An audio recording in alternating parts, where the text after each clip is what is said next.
wassalatu wassalamu ala Rasulillah wa ala alihi wa sahbihi wa man walah wa ba'du.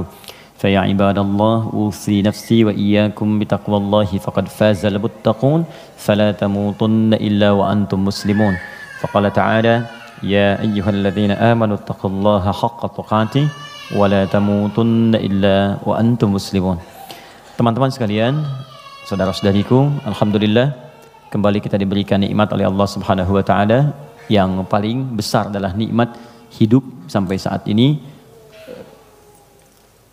Karena di antara saudara-saudari kita ada yang telah kembali kepada Allah Subhanahu wa taala, dan kita doakan semoga seluruhnya jika dia muslim diampuni dosa-dosanya oleh Allah Subhanahu wa taala, dan mudah-mudahan juga diberikan rahmat oleh Allah dan diterima semua amal salehnya.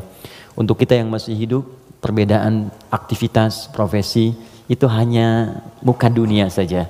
Toh seluruhnya itu peluang untuk beramal saleh. Saya lihat sebagian teman-teman kemarin ada yang dilantik di dewan, ada yang sebagian lagi beraktivitas, ada yang ke Palu, ada yang ke beberapa tempat, ada yang berdagang, berbisnis. Itu hanya muka dunia saja gitu. Ya, pada akhirnya itu adalah peluang untuk beramal saleh. Jadi dimanapun kita beraktivitas, maka tenunlah kebaikan di situ, karena mungkin Allah berikan amanah di situ kita bisa berbuat baik, dan di situ surga yang bisa kita raih.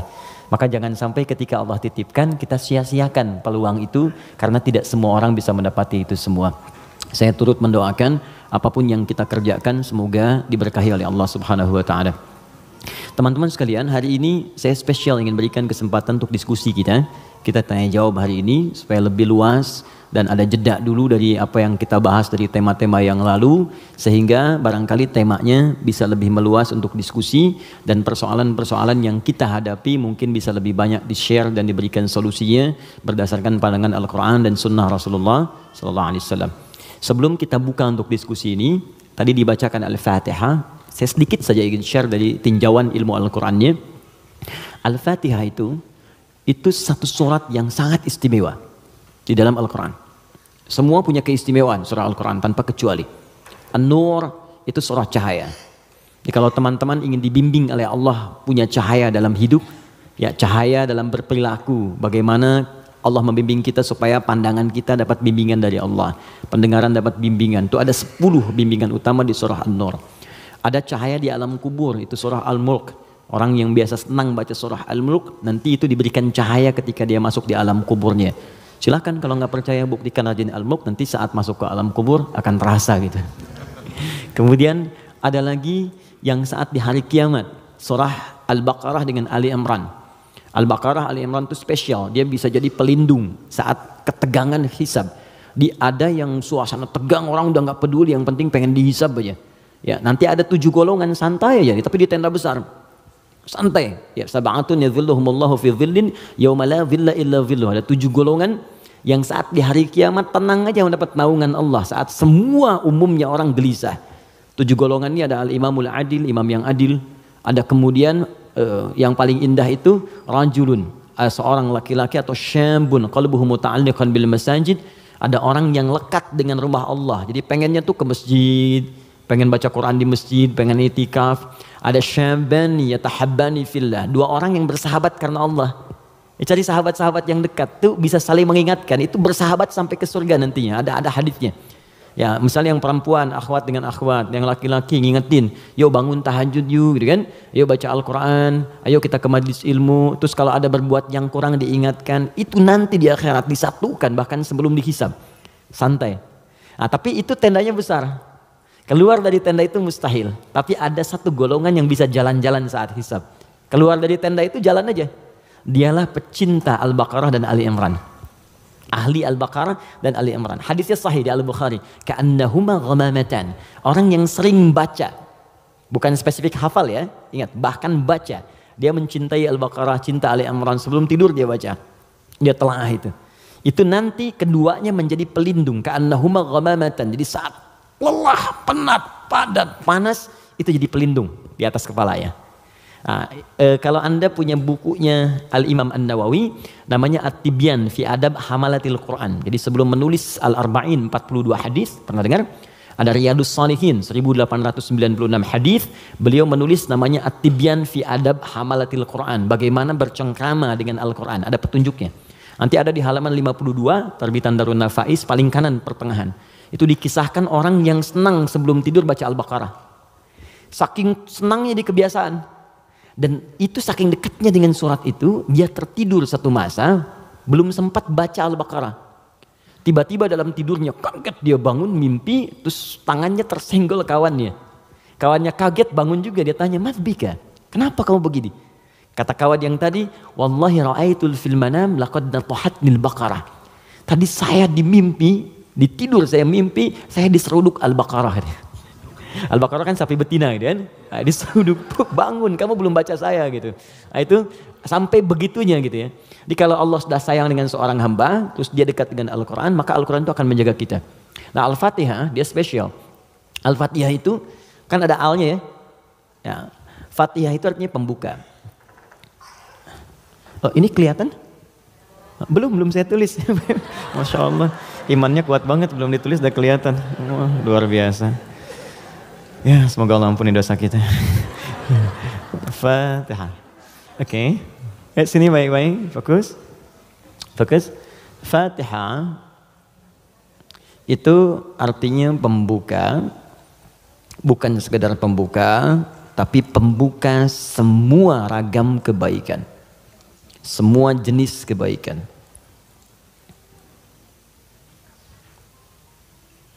Nah, sebelum ada kalimat Fatihah ini masuk alif lam. Kalau kita belajar gramatikal bahasa Arab di ilmu nahwu khususnya, ya ilmu nahwu. Jadi ada 4 turunan bahasa Arab itu. Jadi ada nahwu, ada sharaf, kemudian sharaf 12 turunannya, ada balaghah, balaghah 3 turunannya. Ada ma'ani, bayan, badi'. Ma'ani itu untuk memilih kata sehingga diksinya tepat untuk diungkapkan. Kayak kita mau bicara ke orang dewasa dengan anak kecil, anak muda beda kan? Bahasa milenial dengan bahasa yang senior lain ya. Nah, itu ma'ani. Bayan cara mengungkapkannya supaya jelas.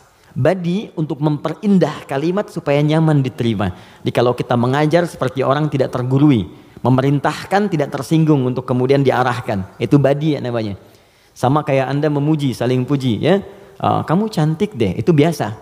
Tapi kalau kita katakan rembulan pun kalah oleh pesonamu saat ini, itu badi namanya.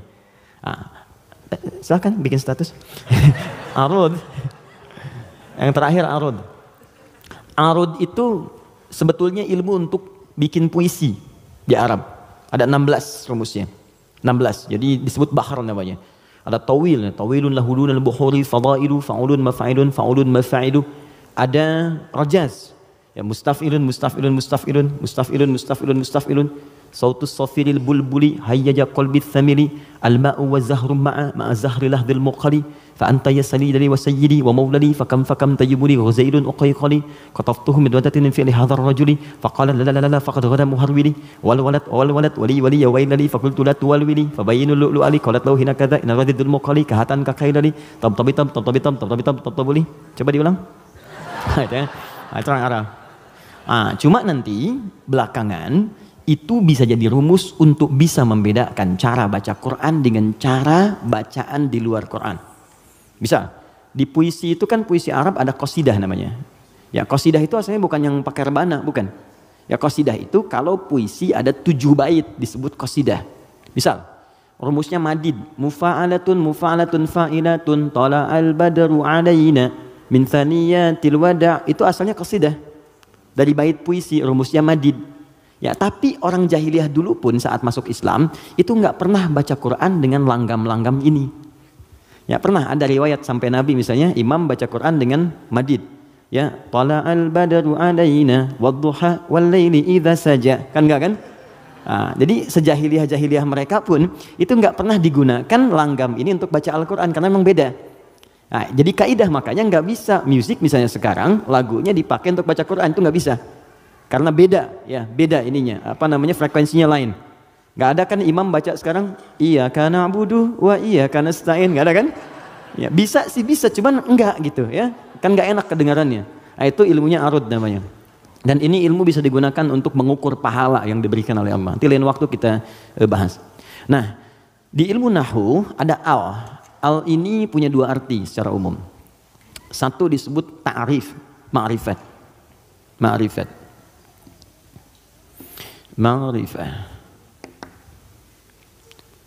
Yaitu huruf yang ketika melekat pada kalimat menunjukkan sesuatu yang khusus, spesifik.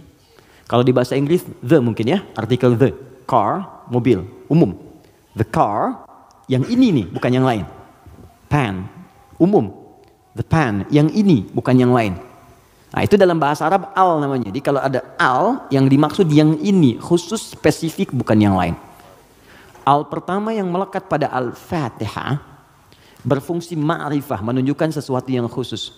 Surah ini adalah surah pembuka yang sangat khusus, karena dia disusun khusus untuk membuka surah-surah dalam Al-Quran. Jelas? Semua ayat Quran itu baik, dan pembuka kebaikan di ayat-ayat Quran disebut dengan Al-Fatihah. Jadi kalau Anda belajar Al-Fatihah dengan baik, maka Anda akan temukan bahwa surah ini khusus ditempatkan membuka untuk semua untayan ayat-ayat Al-Quran. Yang kedua, al di sini kenapa disebut Al-Fatihah? Karena surah ini khusus ditempatkan untuk membuka bacaan dalam sholat. Jadi ketika kita mulai takbir, Allahu Akbar, rukun bacaan pertama dalam sholat itu Al-Fatihah. Jadi kalau bapak, ibu, teman-teman, ikhwan, akhwat tidak baca iftitah, itu sholatnya masih sah. Karena sunnah hukumnya. Tapi kalau Anda sengaja nggak baca Al-Fatihah, maka Anda mengulang sholat, batal hukumnya. Jelas? Nah, yang dahsyat yang mau saya sampaikan, ini rahasianya. Awas, saya fokus ya, ini rahasia dan diantara kita saja. Oke. Disebut alnya yang kedua dengan istighraq namanya, istighraq. Ya, jangan hafalkan istilahnya, yang penting paham maksudnya. Istighraq itu al yang menunjuk makna yang komprehensif, holistik. Sesuatu yang menyeluruh. Semua menyeluruh sifatnya tanpa kecuali. Al. Contoh begini. Alhamdulillahi rabbil alamin. Al di situ mencakup semua maknanya, komprehensif, seluruhnya tanpa kecuali. Makanya ketika hamdun artinya pujian, alnya diartikan segala. Lihat terjemahan, segala puji hanya milik Allah. Alnya semua, jadi semua jenis pujian kembali ke Allah. Nah konsekuensi fikihnya, kalau kita katakan semua pujian hanya milik Allah, berarti jangan mengambil bagian dari pujian itu, sehingga berkuranglah sifat pujian kita kepada Allah. Contoh, Anda punya anak nih, dilatih baca Quran, bagus sampai hafal 30 juz. Tiba-tiba teman berkata, oh Masya Allah ukhti akhi, anaknya pintar sekali, bagus hafal Quran. Anda katakan Alhamdulillah, semua karena Allah. Cukup, jangan tambahkan lagi. Kalau Anda tambah, berkurang pujian itu. Ya, saya juga berdoa sih, malam-malam saya doakan, terus saya latih juga, kirimkan pada guru yang baik, itu jadi wasilah, nah, itu berkurang. Jelas ya? Anda sakit, kemudian ke rumah sakit, terus kaki sudah mulai agak baik, teman-teman nengok, gimana kondisinya bro? Ya kawan, bagaimana kondisinya? Alhamdulillah, sudah baik. Nah kalau sudah Alhamdulillah jangan ditambah. Ya walaupun sedikit, ya walaupun meskipun barangkali itu hilang semua. Karena ada al. Nah sekarang, masukkan ke sini. Tadi teman kita baca Al-Fatihah, fungsi yang kedua, dia nih. Istighraq menunjuk pada makna semua tanpa kecuali. Kalau digabungkan dengan makna ini rahasianya. Pembuka jenis kebaikan. Masuk al di sini. Maka surah Al-Fatihah, seluruh ayatnya, kalau dipelajari dengan benar dan diamalkan, dia akan membuka semua jenis kebaikan yang diharapkan dalam hidup. Orang ingin sukses, pelajari Al-Fatihah, maka akan dibuka kesuksesan. Ada yang sakit, ingin mendapat kesembuhan cepat, pelajari Al-Fatihah. Di situ ada rahasia bagaimana mendapatkan kesembuhan cepat dari Allah. Orang ingin rezeki, ingin ilmu, pelajari Al-Fatihah. Maka di situ ada nilai-nilai kebaikan yang cepat dibuka. Makanya satu-satunya surah dalam Al-Quran yang banyak namanya, sesuai dengan objek kebaikannya hanya Al-Fatihah. Dia disebut Asy-Syifa, karena di dalamnya ada kandungan untuk mempercepat datangnya kesembuhan dari Allah. Ada kepala suku di Arab dulu tersengat kalajengking Arab, racun masuk ke dalam sampai sekarat. Secara medis nggak bisa, semua angkat tangan. Datang rombongan sahabat, yang tadinya mampir ditolak, kemudian dikejar. Ada nggak yang bisa menyembuhkan di antara kalian? Satu orang mengangkat tangan. Kata orang ini, insya Allah, bukan saya akan sembuhkan, kalau Allah berkehendak. Dibawa orang ini, kemudian menghadap pada kepala suku tadi, dilihat kondisinya, dibacakan Al-Fatihah. Hanya sekali baca. Tidak diulang, tanpa wasilah apapun, begitu dibacakan, selesai baca, sembuh orangnya. Dan ini pembuka semua jenis, makanya dalam setiap keadaan seringkali dibaca Al-Fatihah, Fatihah, Al-Fatihah. Tapi persoalannya, kok orang dulu bisa sekali baca sembuh, orang sekarang ratusan ribuan kali nggak sembuh-sembuh gitu. Persoalannya apa? Nah, rahasia Al-Fatihah ada di ayat kelimanya. Ini yang mau saya sampaikan, ini hadis qudsi di sini. Ya. Ayat kelima, yuk kalau kita hitung dari bismillah, bismillahirrahmanirrahim, alhamdulillahirabbil alamin, arrahmanirrahim, maliki yaumiddin. Kelima, iyyaka na'budu wa iyyaka nasta'in. Saya bacakan hadis qudsiynya, ini yang mengiringi ayat ini saat diturunkan. An Abi Hurairah radhiyallahu taala anhu qala, dari riwayat sahabat Abu Hurairah, semoga Allah meridhai kepadanya, qala Rasulullah SAW, saya mendengar Rasulullah SAW berkata, qala Allah azza wa jalla, kata Nabi, saya mendengar Allah menyampaikan di hadis qudsi, qasamtu shalat baini wa baina abdi, saya bagi salat kepada dua bagian antara aku dengan hambaku, wali abdi ma sa'al, dan kalau hambaku benar menunaikan tugasnya, maka aku akan kabulkan apapun yang ia minta pada saat itu. Nah, ketika menyebut kalimat salat, ternyata yang disebut Al-Fatihah. Idza qala al-'abdu, jika seorang hamba benar membaca alhamdulillahi rabbil alamin, qala Allah azza wa jalla, maka Allah akan menjawab, hamadani 'abdi, hambaku sedang memujiku sekarang. Idza qala al-'abdu ar-rahmanir rahim, jika seorang hamba berkata ar-rahmanir rahim, qala Allah azza wa jalla, Allah menjawab, asna alayya 'abdi, hambaku sedang menyanjungku sekarang. Idza qala al-'abdu maliki yaumiddin, jika hamba membaca maliki yaumiddin, qala Allah azza wa jalla majjadani 'abdi, maka Allah langsung menjawab, hambaku sedang mengagungkanku sekarang. Gini, maksud kalimat ini di pembuka yang 4 ini, kata para ahli hadis, salah satunya ingin memberikan gambaran kepada kita bahwa setiap beraktivitas rasakan kita dipersaksikan oleh Allah. Itu poinnya. Saya ulang ya, kalau Anda ingin mendapatkan janji dari kemuliaan Al-Fatihah ini, maka rumus yang pertama, kata para pakar hadis, rasakan setiap kali kita berinteraksi, sekalipun hanya berkata itu, rasakan Allah mengawasi kita. Itu yang disebut ihsan namanya. Apa namanya? Ihsan. Itu ada di hadis Muslim, nomor hadis yang ke-8, paling kiri sebelah atas. Hadis Muslim. Nomor hadis yang ke-8. Di Al-Arba'in, nomor hadis yang kedua. Riwayat Umar bin Khattab. Ihsan an ta'budallaha ka'annaka tarah fa illam takun tarahu fa innahu yarak. Perhatikan baik-baik. Anda jadikan, kata Nabi, ini rumus cepatnya, kalau semua hidup ingin dimudahkan oleh Allah, semua ingin dibuka kebaikannya, maka pertama jadikan semua aktivitas kita sebagai ibadah. Itu poinnya.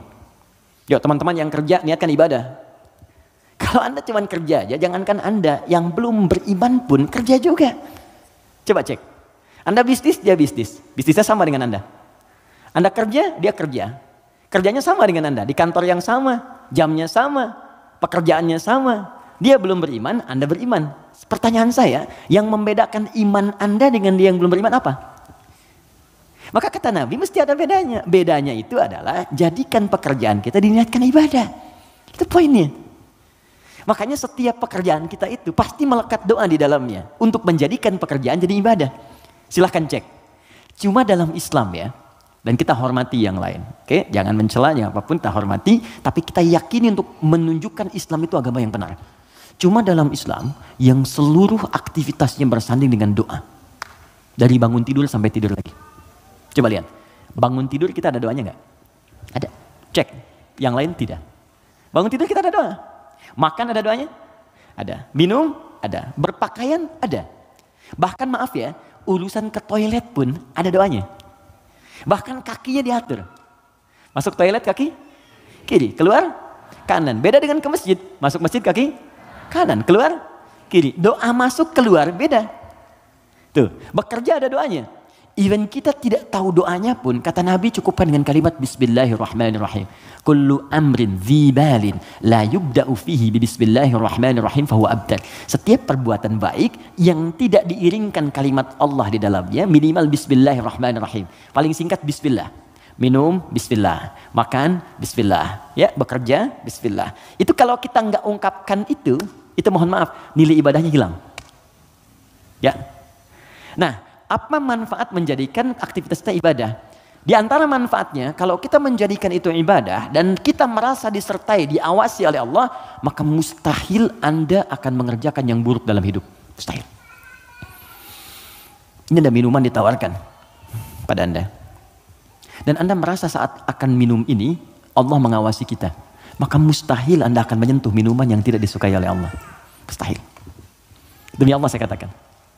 Nggak akan pernah Anda minum minuman yang dilarang, bahkan mengucapkan kalimat bismillah.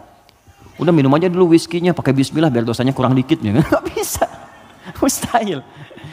Nggak akan Anda sentuh. Pekerjaan juga begitu. Ya, kaki, tangan, teman-teman yang tugas di dewan, nggak akan nyusun anggaran macam-macam. Kenapa? Karena merasa Allah lihat. Nggak mungkin Anda tanda tangan sesuatu, sementara Anda merasa disaksikan Allah. Dan Anda tanda tangan pada yang buruk, mustahil. Oh tapi kan fee-nya besar nih proyeknya.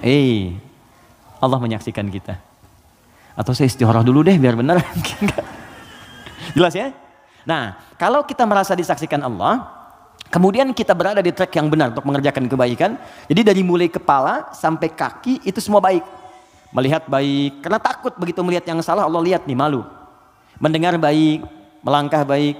Ketika kebaikan ini dijaga, maka terbukalah semua pintu kebaikan. Ini maksudnya. Maka ketika Anda jadikan ibadah, maka perhatikan kalimatnya. Idza qala al-'abdu, ketika hamba sampai pada kalimat iyyaka na'budu. Ya Allah, kepadamu saja, untukmu saja. Perhatikan cara menerjemahkannya. Kami beribadah. Maksudnya kami jadikan semua aktivitas kami sebagai ibadah hanya kepadamu saja. Salat kami hanya untukmu. Puasa kami hanya untukmu. Bekerja pun kami niatkan mendapat ridhamu. Tidur pun kami niatkan mendapat ridhamu. Makanya sebelum tidur kita ada doanya. Kan? Jika Anda benar mengucapkan kalimat ini, iyyaka na'budu, dan kita praktekkan dalam hidup, perhatikan.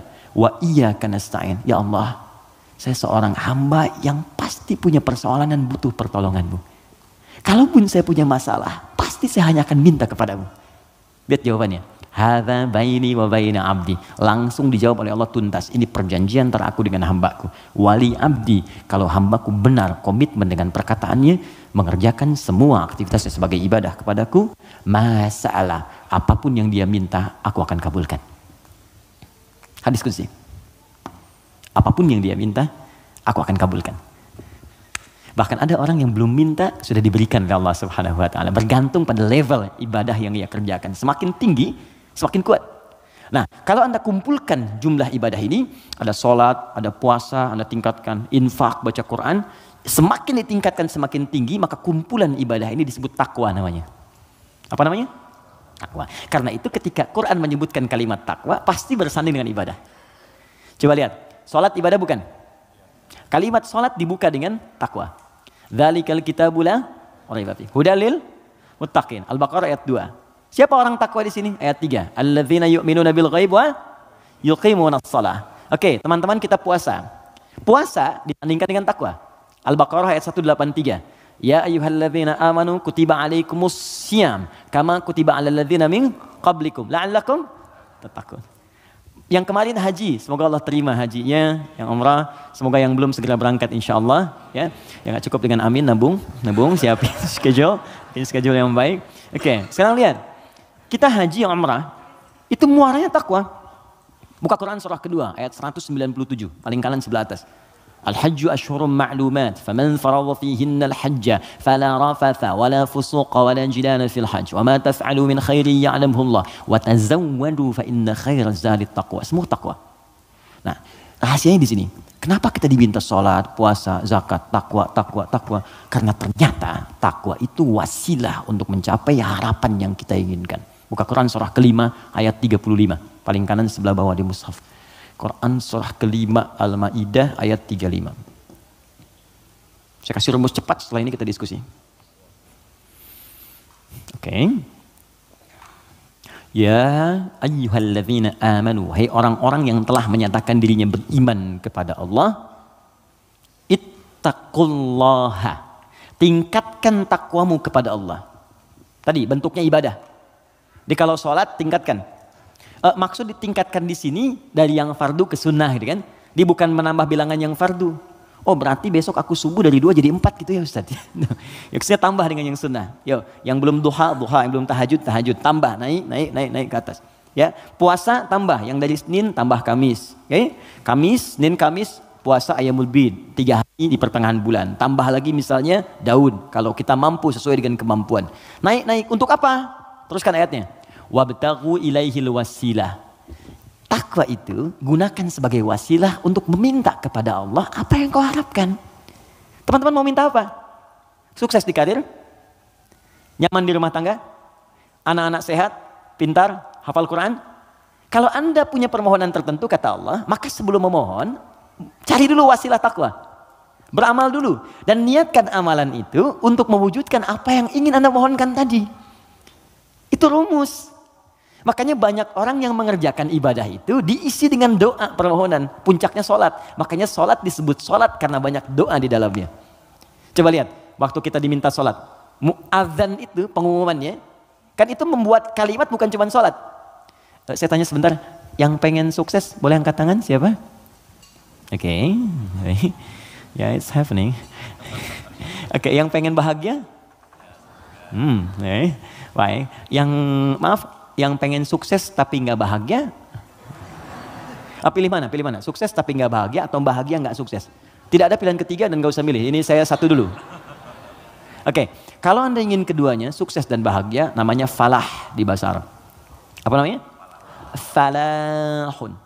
Kalau Anda genggam itu, digenggam dan nggak mau Anda lepas, maka disebut aflah namanya. Aflah.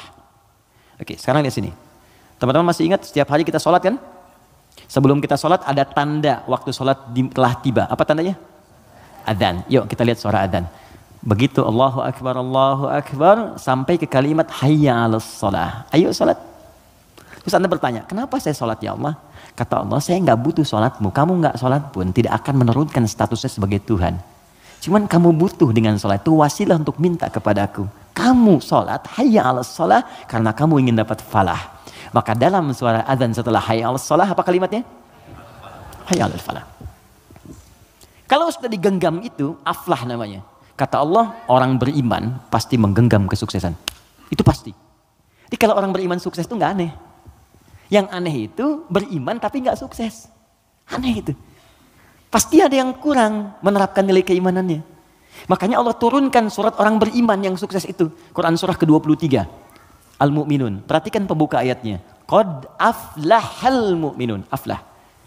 Kata Allah, orang beriman itu semuanya tanpa kecuali pasti akan menggenggam kesuksesan dan kebahagiaan dalam hidupnya. Walaupun definisi sukses itu bisa beda-beda. Bagi si fulan ketika aku mencapai posisi ini, bagi yang lain di sini pun aku sudah sukses. Ya, bahagia juga bisa lain-lain. Ya, orang berkata minum kopi udah bahagia, minum teh bahagia, bahagia itu begini, bahagia itu seperti ini. Tapi Quran tuh memberikan yang pasti gitu. Karena semua manusia itu relatif. Kata Allah, kalau engkau ingin menggenggam kebahagiaan itu, maka ini amalannya. Alladzina hum fi salatihim khashi'un, salat. Alladzina hum lizakati fa'ilun, zakat. Karena itu ketika teman-teman saya, kita, Anda, kita semua diminta ibadah, maka cara berpikirnya jangan jadikan beban. Kalau jadi beban capek Anda. Suruh tahajud, capek ya, malas. Tapi kalau cara berpikirnya adalah mendapatkan apa yang kita harapkan, nih Allah janjikan, dikabulkan doa, dikasih kemudahan. Kalau cara berpikirnya ke situ, maka kita akan semangat bahkan menunggu ibadah itu tiba waktunya. Jelas? Maka kalau teman-teman setiap kajian dengan ustadz manapun, siapapun, tadi ada yang bacakan Al-Fatihah seperti tadi, maka ingat-ingat, barangkali bukan Al-Fatihah yang dibacakan. Barangkali ada pengingat dari Allah, hey, dari sekian bacaan itu engkau bacakan 17 kali dalam sehari seumur hidup, maka berapa yang sudah engkau praktekkan? Apakah engkau merasa aku mengawasimu saat beraktivitas?